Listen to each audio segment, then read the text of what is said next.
Je te parle du cortisol maintenant, hormone du stress. On a parlé précédemment des hormones de gestion de poids. On va parler bientôt des hormones sexuelles. Maintenant, ce qui est intéressant de prendre en considération, c'est que le cortisol, il influence ces deux catégories d'hormones. Pourquoi? Parce que le cortisol est libéré lorsque le corps ressent un stress quelconque et un stress à différentes intensités. Donc, ça peut être manger va créer un stress au niveau du corps, le jeûne va créer un certain stress au niveau du corps, que ça soit le travail, que ça soit notre relation avec nos enfants, avec notre conjointe, que ça soit au niveau financier, que ça soit quelqu'un qui vient nous couper en revenant au travail. Donc, il va y avoir à différentes occasions une libération de cortisol qui prépare le corps. Donc, la libération de cortisol va donner le message au cerveau d'augmenter le glucose dans le sang pour se préparer, pour nous donner l'énergie qu'on a besoin pour combattre, que ce soit pour courir, que ce soit pour sauver, peu importe. Maintenant, on sait très bien qu'on n'est plus à l'ère de l'homme des cavernes où est-ce qu'on peut se faire poursuivre par un lion n'importe quand. On est dans on vit plutôt une vie où est-ce qu'on est plutôt en sécurité, mais on a des pensées qui peuvent donner le message au cerveau, le même message au cerveau, comme si on était en danger perpétuel.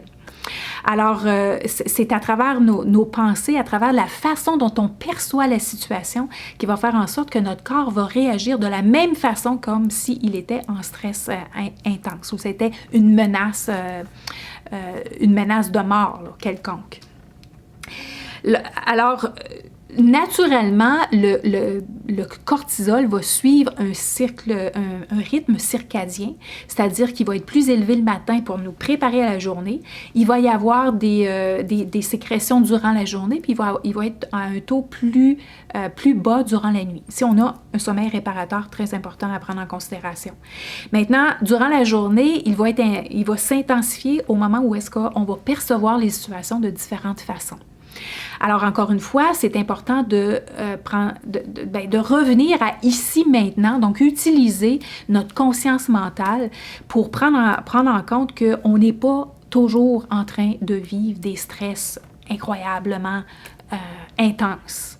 Et pour ce faire, on a besoin de rationaliser qu'est-ce qu'on est en train de vivre. Alors, on va l'utiliser à travers notre conscience et à travers toutes les techniques que tu apprends dans le programme Perte tes kilos avec ton cerveau, que ce soit la méditation, que ce soit les techniques PNL comme telles, que ce soit la première partie de relaxation des techniques PNL, que ce soit la marche dans la nature, que ce soit la respiration consciente et toutes les autres techniques qui nous permettent de gérer nos émotions, parce que derrière le stress, se cache la peur, la frustration, la culpabilité, l'anxiété, l'angoisse et tout ça va faire en sorte que ça va libérer de la cortisol.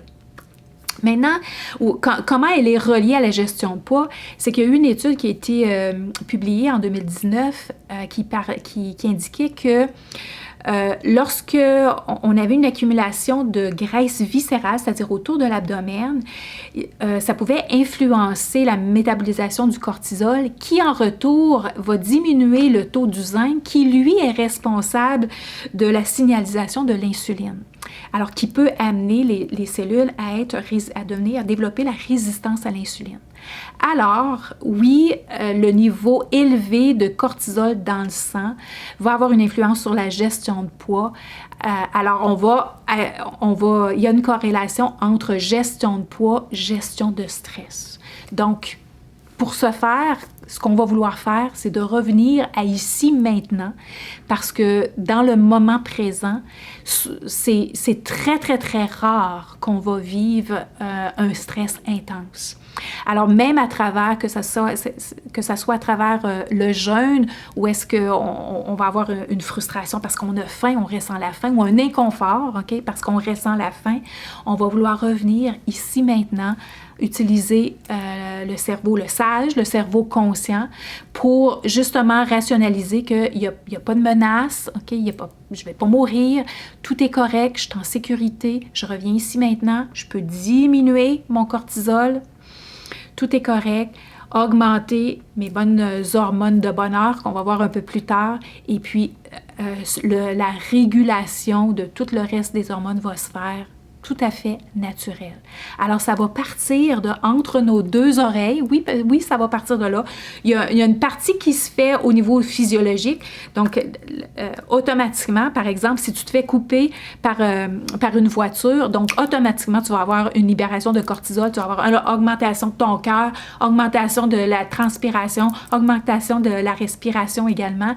Donc, tout ça se fait automatiquement. Puis après ça, bon, ben, quand tu t'aperçois que, OK, tout est correct, il y a une régulation qui se fait automatique. Alors, c'est ça qui se fait automatiquement. Maintenant, ce qu'on veut prendre en considération avec la cortisol, c'est que nos pensées vont libérer ce même processus de stress intense. Mais pour certaines personnes, là, c'est très intense. Là. On les écoute parler, là, puis c'est comme ouf. C'est une peur après l'autre. C'est un moment stressant après l'autre qui verbalise. Alors, à ce moment-là, le taux de cortisol peut être très élevé. Et là, ça défait tout le rythme naturel circadien. Et puis, ça a une influence au niveau de notre insuline, au niveau de notre zinc, comme je viens de te parler. Alors, oui, gestion de stress extrêmement important dans la gestion de poids.